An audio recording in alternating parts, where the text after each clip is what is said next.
Bonjour tout le monde, j'espère que vous allez bien. Aujourd'hui on se retrouve dans une nouvelle vidéo dans laquelle on va aborder comment j'ai fait pour être deuxième de ma promo en Master 1 à Sciences Po Lyon. Donc il faut savoir que la troisième année à Sciences Po c'est un peu particulier parce qu'on part à l'étranger, donc les notes ne sont pas comptabilisées de la même manière. Donc comment j'ai fait en L2, en deuxième année à Sciences Po pour passer de 12,60 de moyenne, puis en M1 à 15,83, 15,85. Sachant que cette année, c'est aussi l'année où je passais ma L2 de droit, donc à distance. Donc c'était une année assez corsée. Donc comment est-ce que j'ai fait pour pouvoir m'organiser et réussir tout cela ?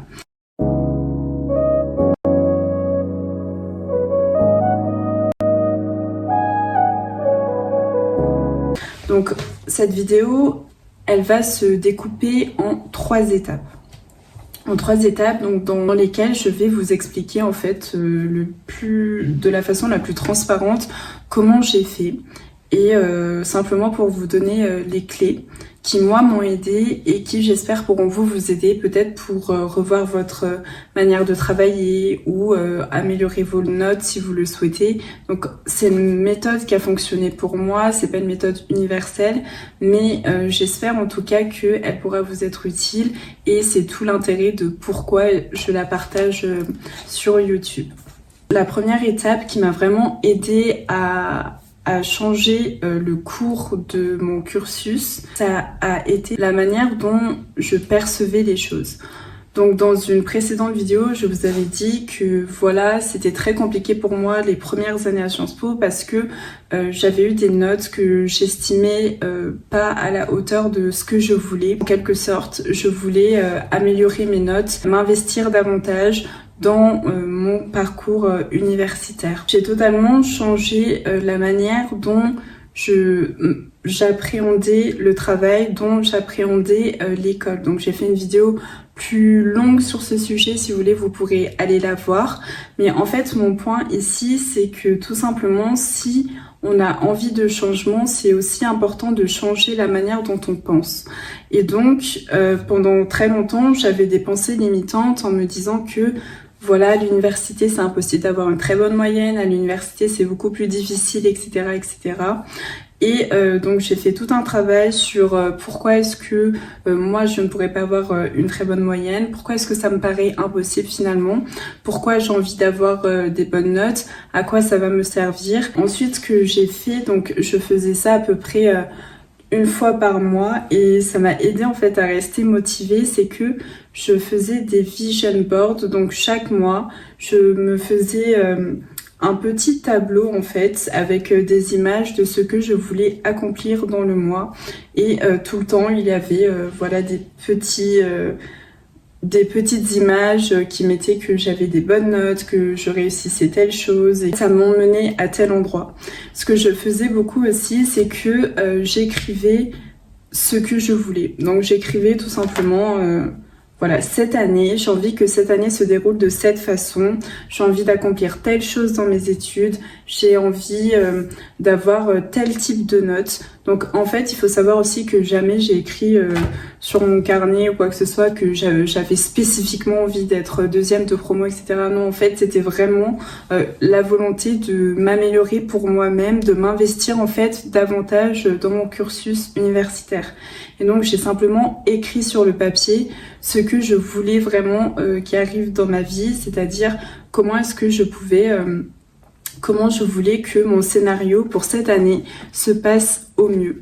Donc dedans, clairement, j'avais écrit j'ai des très bonnes notes, je valide ma L2 de droit et j'ai réussi à faire toutes ces choses. Mais en fait, ce qui se passe, c'est que quand on écrit, en fait, c'est comme quand on va faire une dissertation, si vous voulez.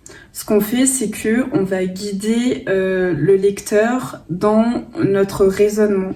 Et en fait, quand on écrit, c'est comme si on faisait le plan de sa vie. Dans une dissertation, il y a toujours un plan. On dit, bah voilà, mon argumentation va se dérouler en 3 temps. Je vais vous présenter tel élément, puis après on ira là et on finira par tel point. Et c'est exactement la même chose quand vous écrivez sur un bout de papier ce que vous voulez. vous vous dites, bah voilà, je commence de telle façon, mais mon objectif c'est d'aller par là, et pour cela, je souhaite faire telle chose, telle chose, telle chose. Donc en gros, c'est tout simplement ce que j'ai fait. J'ai simplement écrit sur le papier que j'avais envie d'améliorer mes notes, que j'avais envie de m'investir davantage et que je voulais vraiment donner un tournant à mes études. Et donc tout ça en fait, ce que ça fait, c'est que ça a éclairci ma façon de voir les choses. C'est beaucoup plus clair finalement quand on écrit les choses sur le papier, parce que on enlève toutes nos pensées de notre tête et on met tout ça sur le papier, et ensuite notre esprit est libre pour pouvoir se concentrer sur ce qu'il y a à faire, pour pouvoir passer à l'action. Souvent le problème c'est qu'on se dit mais par où je commence, est-ce que je commence par ça, on rumine. Donc l'idée c'est de mettre sur le papier toutes vos inquiétudes et aussi ce que vous avez envie d'accomplir. Donc ça vraiment, ça vous libère de l'espace mental, et c'est quelque chose que je ne faisais pas du tout avant et qui maintenant m'aide beaucoup plus. Donc je vous le recommande vivement, plus les vision boards que je changeais à peu près tous les mois pour un peu réajuster un peu la vision, voilà, que je voulais donner à mes études. Donc ça m'a vraiment été très utile, donc le changement de la vision de mes études qui est principalement passé par ce point. Ensuite, j'ai changé aussi mon organisation de vie, ma façon de vivre. Ça, je pense que c'est propre à chacun, parce que avec le temps, on apprend à se connaître, on apprend à connaître son propre rythme, etc. Mais ce que j'ai fait, c'est que j'ai été beaucoup plus régulière sur mes temps de sommeil. Avant, c'était voilà, je regardais pas forcément l'heure à laquelle je me couchais, etc. J'avais des phases de sommeil qui étaient assez discontinues. Donc j'ai vraiment essayé d'encadrer ça davantage. Donc forcément, c'est pas figé dans le marbre. Il y a des fois où je me couchais plus tard, il y a des fois où je me couchais plus tôt, etc. Mais j'essayais vraiment d'être régulière sur ça, parce que je me suis rendu compte de à quel point le sommeil c'est vraiment très important. C'est vraiment très important parce que c'est le moment où finalement toutes les informations qu'on va apprendre vont être cristallisées en fait dans notre esprit. Notre cerveau, il va faire une mise à jour pendant qu'on dort, traiter toutes les informations qu'on a eues, qu'est-ce qu'on garde pas, et c'est pour ça que c'est vraiment très important de dormir, au-delà aussi de donner du repos à votre corps, le temps de se régénérer. Donc j'ai vraiment régulé mes phases de sommeil pour dormir au moins 7 heures par nuit. Ensuite, un autre élément, donc c'est également que je me suis mise à faire du sport. Donc j'ai toujours fait du sport dans ma vie, mais dans les études supérieures, j'en ai fait de façon beaucoup moins régulière.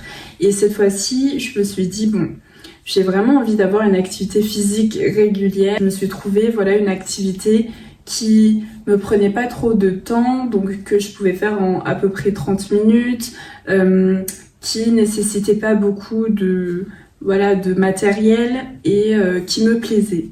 Donc ce que je faisais, c'est souvent du pilates et j'allais courir de temps en temps.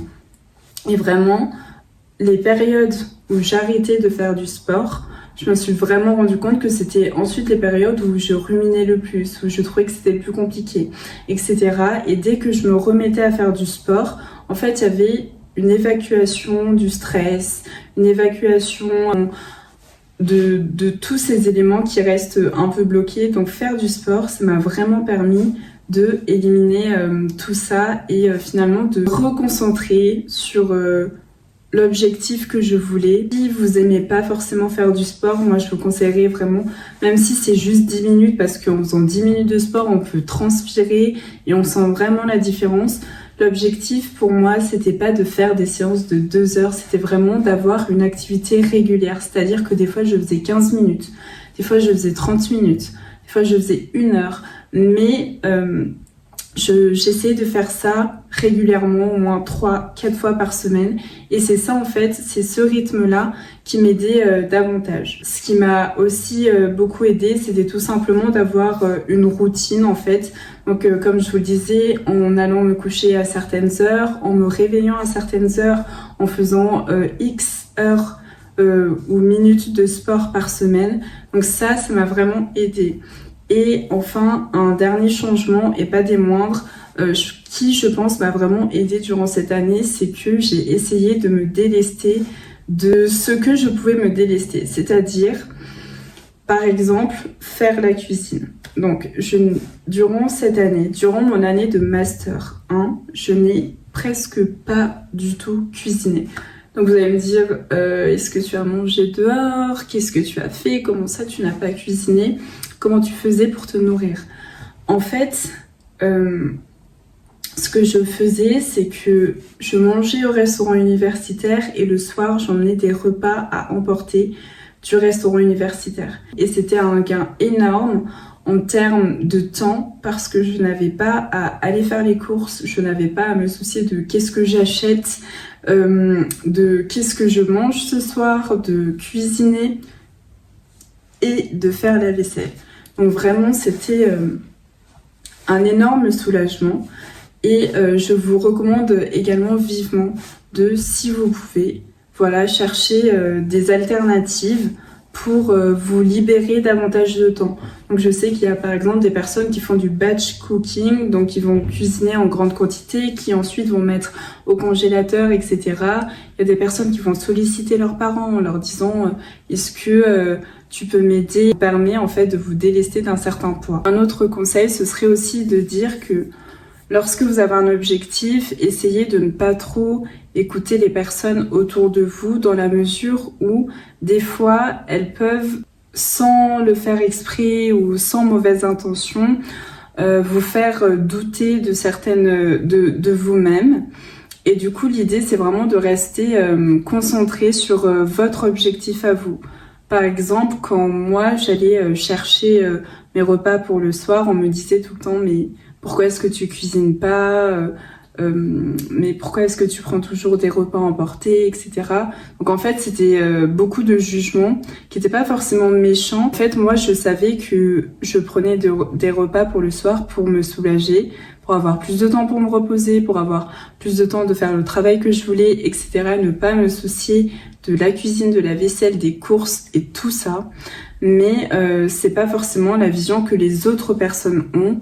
Et des fois, en fait, les autres personnes peuvent mettre leur vision sur votre vie à vous. Et du coup, c'est à vous aussi de bien savoir dissocier de quand vous suivez les conseils des autres ou de quand vous voulez rester focus sur l'objectif initial que vous vous êtes donné. Et toujours dans ce même sens, dire non à mes amis ou à certaines personnes dans certains contextes où je me disais non, il faut que je travaille pour telle chose, non, moi j'ai envie de réviser, etc. Donc il y avait beaucoup de fois où mes amis disaient voilà, on va boire un verre à tel endroit, est-ce que tu veux me suivre? Et moi je disais non, parce que derrière je savais que je voulais travailler sur X ou Y. Donc c'est aussi à vous de savoir vous distancier de ces moments-là. Et des fois c'est un peu compliqué parce qu'on se dit mais je suis encore jeune, je suis dans les études et finalement j'ai l'impression de passer à côté de quelque chose. Donc c'est aussi à vous de savoir quand vous voulez vous amuser, quand vous voulez profiter, etc. Et quand vous voulez travailler. Mais bien sûr, ça ne signifie pas travailler sans relâche, ne jamais s'accorder de pause, absolument pas, vraiment pas. Je pense que cette année-ci, ça a été l'année où j'ai le plus réussi à trouver mon équilibre entre le travail et aussi les temps de loisirs. Donc dans les temps de loisirs, je compte le sport et je comptais aussi le temps passé avec mes amis. Et c'est vraiment, et avec la famille, of course, et c'est vraiment des moments qui sont très importants parce que si vous passez que votre temps à travailler, ça va être très difficile de tenir sur le long terme. Donc l'idée, c'est vraiment, en fait, l'idée, ce n'est pas d'être dans l'extrême, c'est tout simplement de savoir équilibrer les choses, de balancer les choses. Donc travailler régulièrement, faire du sport régulièrement, voir ses amis régulièrement, en fait, c'est ça qui va vous aider sur le long terme. Dormir régulièrement à une certaine heure, consommer régulièrement des aliments qui sont sains, etc. C'est ça qui, sur le long terme, vous aide. Ça, c'était la seconde partie sur l'organisation de ma vie qui m'a davantage aidé à améliorer mes notes. Donc vous allez vous dire, mais attends, elle me raconte ce qu'elle a changé dans sa vie et elle me raconte finalement son changement de mentalité. Donc comment ça, c'est censé, moi, m'aider pour améliorer mes notes. Si moi aussi j'ai envie d'avoir de meilleures notes. Donc en fait, c'est vrai que ça peut paraître totalement déconnecté de ce que je vous ai dit, mais en fait, ça l'est pas du tout. Parce que avant de se mettre en action, c'est important de conscientiser ce qu'on veut, quel est mon objectif, où je veux aller, et simplement avoir un cap vers lequel tendre, et ensuite avoir un certain équilibre, une certaine stabilité aussi dans sa vie, donc via des routines, etc. Eh bien, ça offre un cadre propice pour pouvoir travailler.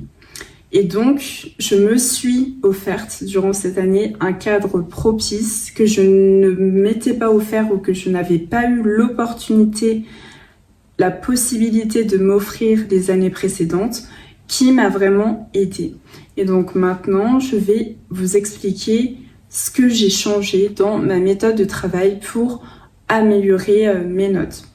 Tout d'abord, la première chose, c'est que dès que j'avais un devoir à rendre, dès que j'avais quelque chose à rendre et que je savais que ça ne prenait pas trop de temps ou que je pouvais le faire plutôt rapidement, je le faisais directement. Si on prend tout ce qui était langue, donc souvent on avait des débats en anglais, donc ça je préparais tout en amont. Pareil pour ma seconde langue. Également lorsque j'avais des devoirs ponctuels à rendre, je faisais tout le plus rapidement possible. L'idée en fait c'est de ne pas laisser traîner les choses, parce que en fait quand on dit je vais faire plus tard, eh bien il y a de grandes chances qu'on attende le dernier moment pour le faire. Donc l'idée c'est vraiment en fait de se décharger vraiment de ce dont on peut se décharger au plus vite. Pourquoi ? Parce que à titre personnel, ma M1 a été très intense, très corsée comme je vous l'ai dit. Donc j'avais une immersion en milieu professionnel, donc qui peut s'apparenter un peu à une expérience professionnelle sur laquelle j'étais notée dans le cadre de mon cursus. J'avais aussi un mémoire de recherche à rendre, donc forcément les partiels. Et enfin, ma fac en L2 de droit à côté. Donc vraiment, c'était une année très chargée. Donc si, dans ces conditions-là, vous vous dites je ferai ça plus tard, je ferai ça plus tard, je ferai ça plus tard, finalement, tout s'accumule et c'est presque impossible à tenir après. Donc dès que vous avez un travail, que vous pouvez le faire, vous délester de cette charge mentale, parce qu'en fait après ça devient une charge mentale, eh bien vous le faites au plus vite, comme ça vous êtes tranquille. Ensuite, ce que je faisais, c'est que j'ai incrusté dans mon emploi du temps, littéralement, des temps de travail. Je me suis dit, les autres années je faisais pas ça, je me disais... je sais pas quand est-ce que je vais travailler, je verrai bien, peut-être demain, etc. Non. Là, c'était vraiment, je regardais mon emploi du temps et entre deux cours, quand j'avais du temps libre, etc. Eh bien, je prenais ces espaces-là et quand les cours sont dans l'emploi du temps, eh bien, de la même manière, les sessions de travail sont aussi incrustées dans l'emploi du temps. Et donc, tout simplement, entre deux cours, je faisais des devoirs que j'avais à rendre régulièrement, j'avançais sur un projet, mais tout le temps, en fait, j'essayais de travailler régulièrement. Donc, au moins 2 heures par jour. Parfois, c'était moins, parfois, c'était plus. Mais l'idée, c'est vraiment de travailler régulièrement. Et ça, vraiment, ça change tout. En fait, c'est ne pas prendre les temps de latence comme des temps libres. Comme ça, finalement, après, vous vous rendez compte que vous avancez régulièrement sur tout votre travail et c'est beaucoup mieux. Donc, voilà. Et ensuite, ce que je faisais pour les plus gros projets, donc notamment le mémoire ou encore l'expérience professionnelle dont je vous parlais, eh bien ça, j'échelonnais dans le temps.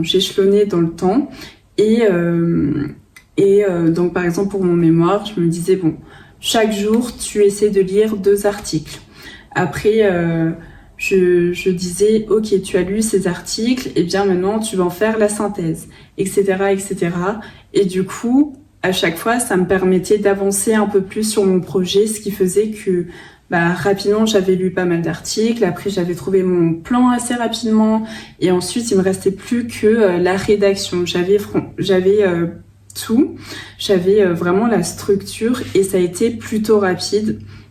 Et ça, c'est parce que j'ai échelonné mon travail dans le temps.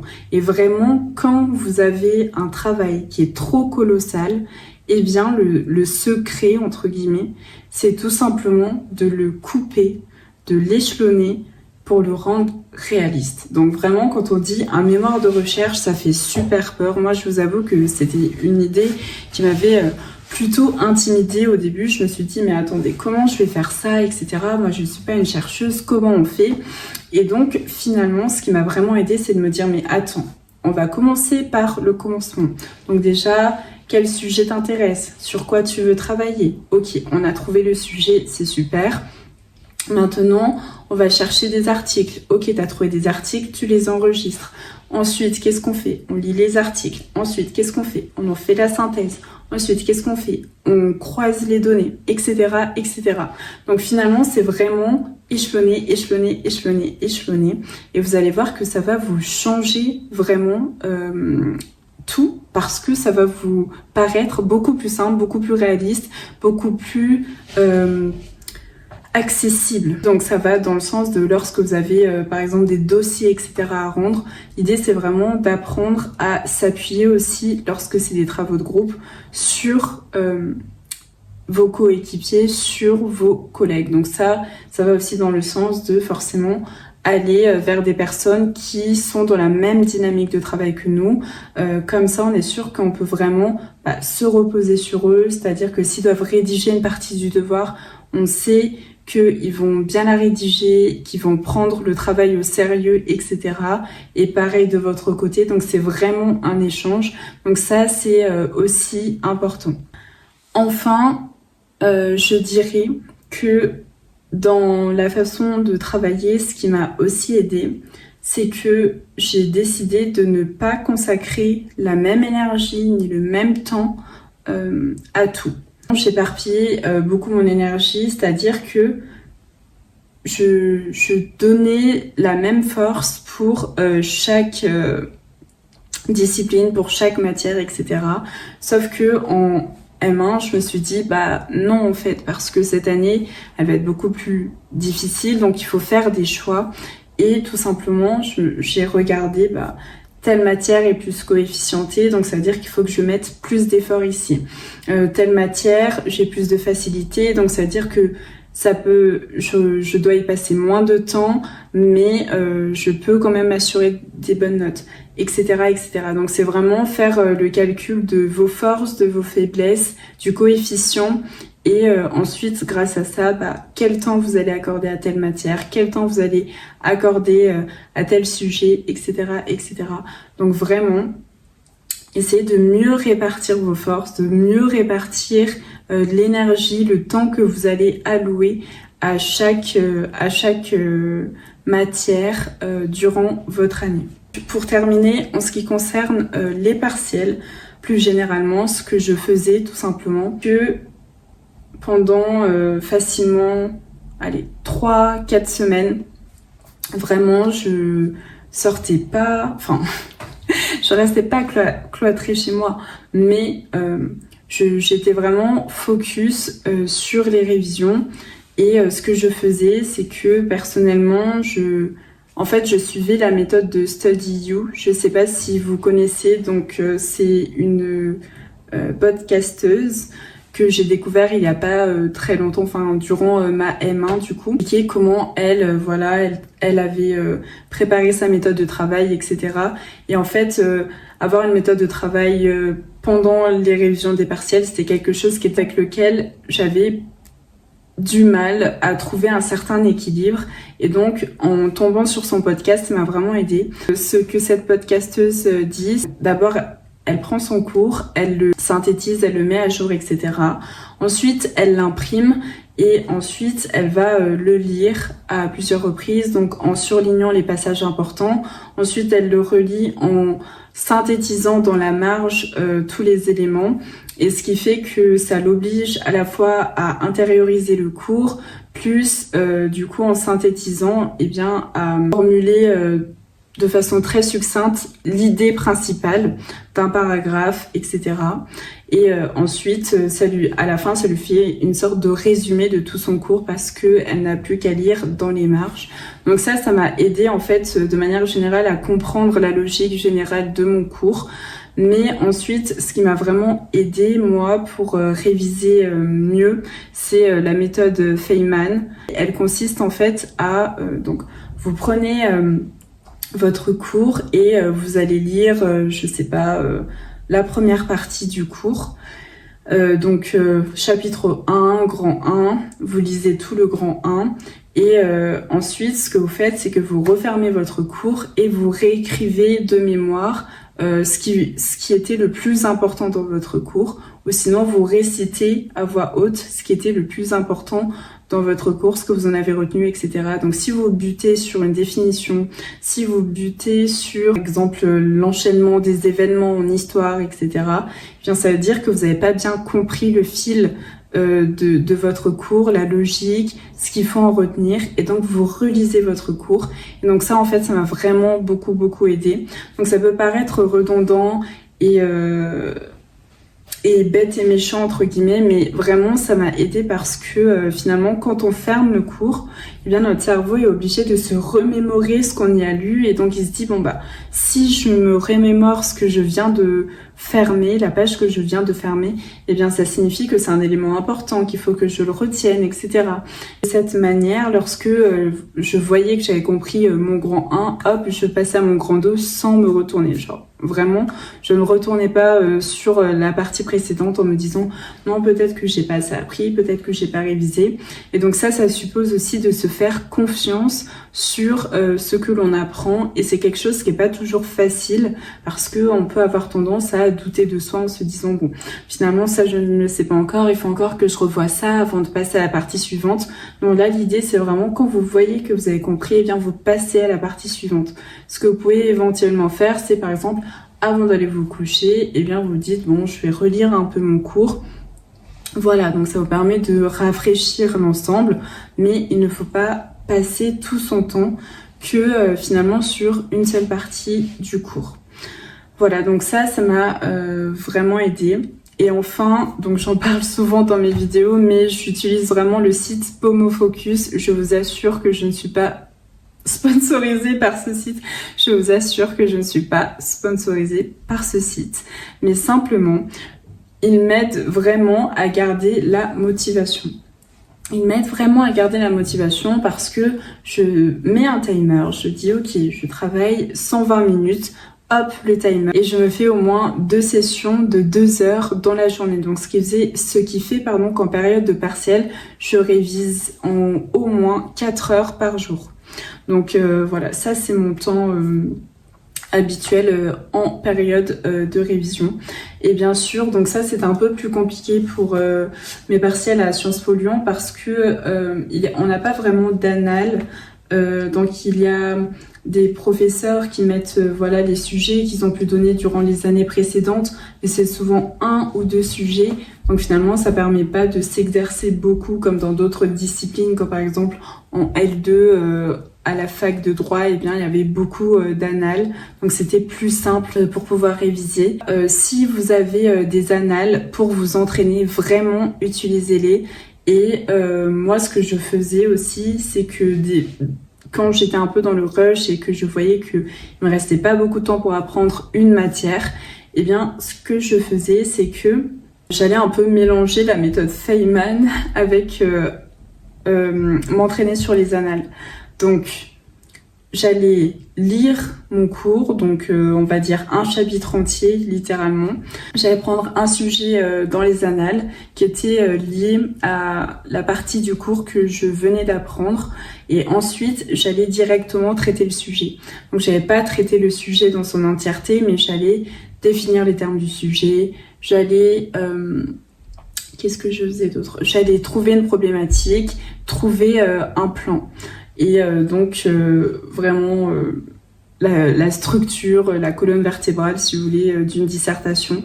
Donc c'est ce que je faisais et en fait ça me permettait de voir si oui ou non j'avais bien compris. Voilà, c'est principalement les choses qui m'ont beaucoup aidé durant cette année. Et enfin, simplement pour terminer sur quelque chose peut-être de plus léger, c'est tout simplement apprenez aussi à vous récompenser pour les avancées que vous connaissez. Donc en fait des fois on est toujours en train de dire ok, what's next, mais on ne se dit pas bravo, tu as franchi cette étape qui n'était pas une étape facile. Et donc l'idée c'est lorsque vous passez un cap, remerciez-vous, félicitez-vous. Donc une fois avec une amie, on avait réussi à faire quelque chose toutes les deux et moi j'étais prête à enchaîner sur mon projet suivant et elle m'a dit bon bah ce serait super en fait qu'on se voit et que je sais pas, on se retrouve dans un café pour discuter toutes les deux et pour célébrer ça.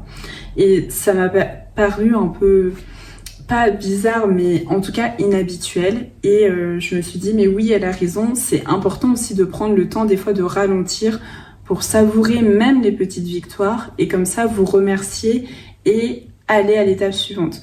Parce que si vous prenez pas le temps de vous remercier ou en tout cas de prendre du temps pour vous, de vous reposer entre tout ça, eh bien vous allez vous sentir submergé, vous allez vous sentir étouffé. Et l'idée en fait c'est que ce n'est pas un sprint, genre vraiment ce n'est pas un sprint, c'est simplement une course de longue haleine.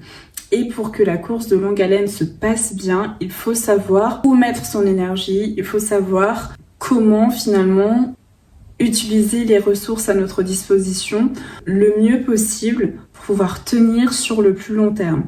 À partir de nos ressources, à partir de mes connaissances, de mes facilités, de mes lacunes, etc., comment je fais pour arriver où je veux sans finalement faire de burn-out, sans m'épuiser.